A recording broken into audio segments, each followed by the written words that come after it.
আলাইকুম প্রিয় ভিউয়ার্স, একটা খুশির খবর, একটা সফল খবর। সেটা হচ্ছে কি, আমি গেট 24-এ একটা রিপোর্ট করছিলাম। রাস্তার পাশের যেই জায়গাগুলো আছে দেখেন, এই জায়গাগুলো নিচে ছিল।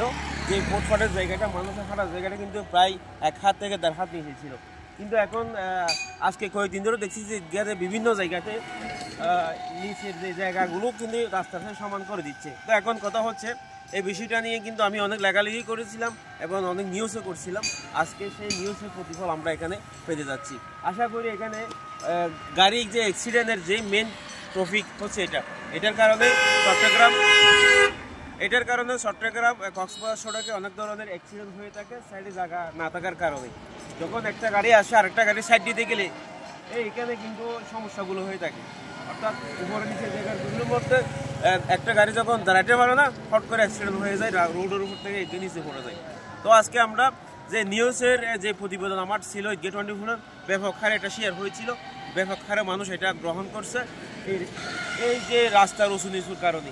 আমি আশা করি আগামী কয়েকদিনের মধ্যে এই ঈদগাহতে কক্সবাজার জেলাতে যে রুটগুলো আছে, এই রুটের উপরে নিচে সব জায়গার মধ্যে যে সমান করে দিবে। আমি কক্সবাজার সড়ক বিভাগকে আমার ব্যক্তিগতভাবে এবং আমার দর্শকের পক্ষ থেকে, আমার ঈদগাহ 20-এর পক্ষ থেকে আমি আন্তরিক ধন্যবাদ জানাচ্ছি একটা সুন্দর কাজ করে দেওয়ার জন্য। এবং জনগণের স্বার্থে এটা খুব প্রয়োজন ছিল বলে আমি মনে করি। এখন মানুষের প্রয়োজন মেটাতে এই কাজটা অনেক সুন্দর হচ্ছে।